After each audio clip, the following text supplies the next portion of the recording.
Hello，大家好，歡迎嚟到 Teletalk 電資訊嘅 YouTube Channel。咁今日啦就係會介紹 SP Trader 嘅實際使用方式。我哋事不宜遲，馬上開始。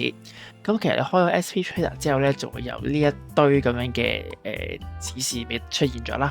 咁咧其實我哋就可以取消咗佢先嘅。咁我哋重新一次過咁樣去再做一次啦。好，首先啦，咁第一上高市場資訊，咁啊開翻期權大師啦。咁因為我哋今次主要教翻恒指啦，咁我哋細恒指啦。咁你見到4月、5月、6月、9月嘅，咁其實如果大恒指嘅話咧，你就會見到有17號同埋25號。咁17號即係今日，咁因為今日係聽日假期啊嘛，今日星期四，咁所以咧個恒指嘅週期權結尾就係今日。咁下星期去翻星期5嘅，咁我哋去翻小恒指先啦，教翻4月咁啊 今日 upload。咁咧你會見到呢個有一堆嘅價位啦。評價咩意思咧？撳嘅話咧就會由151,100開始錄落去嘅。撳翻評價咁就可以睇翻呢個資料啦。咁然後啦，咁我哋可能再夠撳咯喎。咁就一啲高級加嘅指示。咁我哋要買嘢賣嘢噶嘛。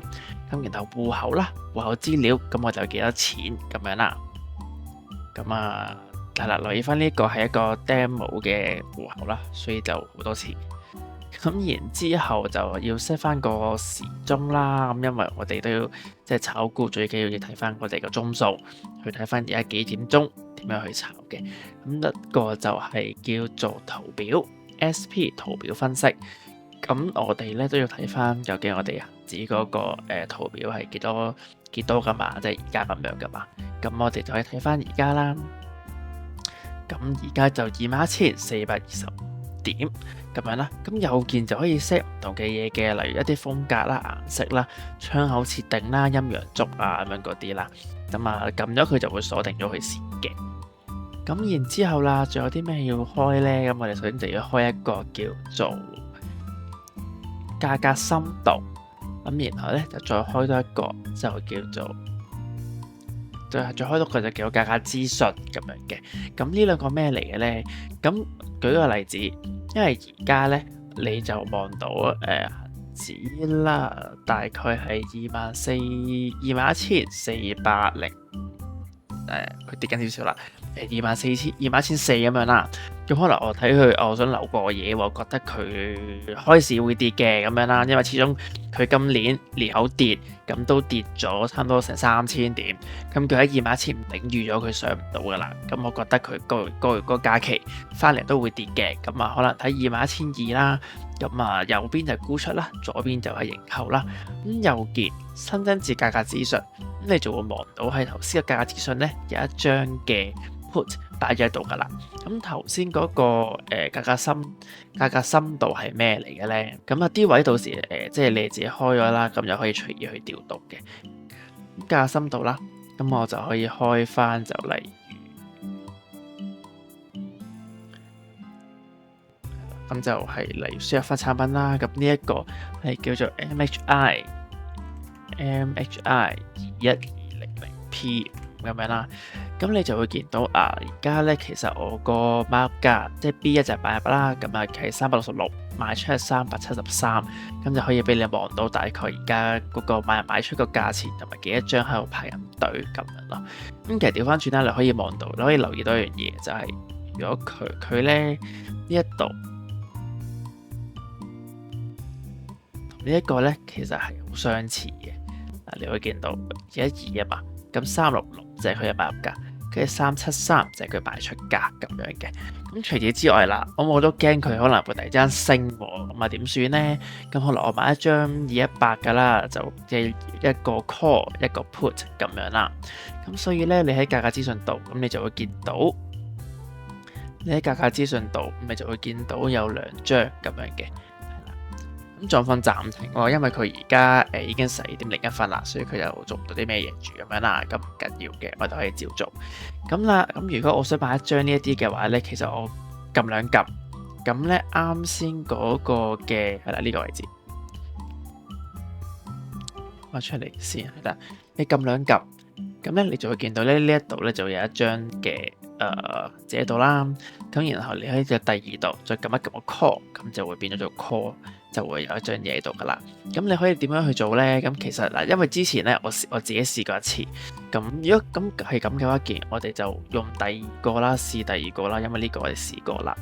咁我哋就唔用呢一張，我哋試下用張遠少少嘅，就唔好移14啦，我哋210啦，試下。咁我哋試下210啦，咁照做嘅啫。係啦，咁呢一度210，咁佢而家係280蚊啊嘛，即係如果你買嘅話，咁你喺呢個位置你就可以校啦，右邊咁就係例如我想佢跌到去270先至買咁樣啦，咁就可能係到期日啦，到期日即係代表佢唔係淨係得今日，即係可能佢到去到期之前，至於到270就會買入咁樣啦，咁就撳買入。咁你會聽到咧，佢有個聲嘅聲。如果你唔喜歡咧，點樣校咧？喺呢個一般喜好設定、一般設定呢個位置，將啲聲效取消晒佢，咁就可以噶啦。咁呢一度啦，咁而家就買確定，咁你就見到新增指示已經送唔出。咁你就會見嗱，咁但係因為而家停咗市啦，所以你見到佢冇咗呢個嘅動作咁樣嘅。咁然之後啦，咁到當你買完之後啦，咁如果我想 set 翻一個指示止損咁樣啦，即係例如佢 touch wood 跌到去200，咁我就平佢倉啦，咁都係去到到期日啦。咁啊頭先1買啊嘛，咁啊1買沽出啦。咁 T+1 咩意思咧？即係話夜期都買賣嘅。咁啊撳沽出，咁呢度咁樣啦，佢就真指示啦。咁當然啦，而家都係撳唔到嘅。咁咧你會見到我之前做過一個嘅動作，就係呢一個啦。咁就係例如而家呢張嘅期指，呢張嘅 call 跌到去300，咁佢就會成交，有效期去到到期日同埋夜期。因為你會見到我買咗一張咧，就係216嘅 call，咁咧佢而家其實係輸緊130蚊嘅，咁所以咧我就可以 set 啦。如果佢即係輸到300嘅時候咧，咁就會自動幫我賣咗佢啦。咁所以就見到佢跌到300，跌到去300咁樣啦，即係等於300，佢就會幫我成交。到期日就係到期日同埋 T+1咁樣啦。咁然後第二張咯喎，咁你就會見到，如果我唔係咁樣 set 嘅，我要 set 佢賺錢咯，即係 set 佢即係幫我賺到去400蚊，咁樣就幫我賣出咁樣啦，咁樣做啦。咁咧就係上高呢一張啦，因為你會見到我有一張 put， 你會見到佢呢一張 put， 咁我係370買嘅，咁而家輸緊20蚊咁樣啦。咁咧我就想佢賺到400蚊，咁我先至走喎。咁所以啦，咁我就可以將佢改到400啦，跟住就撳翻頭先，即係例如400，然後總率都係去到到期日。咁出到嚟咧就會見到呢一個啦，就係400蚊到期日。咁你見佢係工作中咁樣嘅，係啦。咁所以啦，at the end 啦，去到深 up 嘅時候啦，你將啲公仔啊、圖表啊已經 set 好晒嘅話咧，咁你記得要 save 翻呢一個嘅頁面啦。咁 save 頁面係點樣 save 咧？咁就喺桌面，跟住儲存桌面。咁頭先我 set 一個嘅 demo 嘅，咁可能我再 set 多次嘅 demo 1咁樣啦，咁啊存檔。咁你只要之後開翻再入桌面咧，就見到翻 demo 1呢一個嘅setting 噶啦。SP Trader 咧係比較易上手，同埋佢個頁面都比較清晰嘅，因為其實你都可以望到我而家買咗啲咩嘢啦，咁我 total 而家賺緊錢定還是輸緊錢咁樣啦。咁我都有個 account 話俾我知我嘅持倉係暫時有啲咩嘅動作等待中，咁我成交咗啲咩嘢咁樣啦，咁我成交結算啦、現金結算啦嗰啲都會有嘅，咁啊可能我持倉持緊啲咩嘢啦，咁然後你都可以做呢啲平手反手啦，亦都係，不過我自己建議就喺翻高級交易呢個位置度買嘅，咁如果一般嘅話，咁你咪可以 set 例如佢350，我想佢300先買，我 set 翻300先買咯。如果唔係，我想佢即刻而家即時買喎，咁我睇翻佢而家咩價位，咁我即刻撳買咁樣就都可以嘅。咁數量減翻幾多啦，同埋加唔加埋嘢嘅，咁樣就 OK 嘅啦。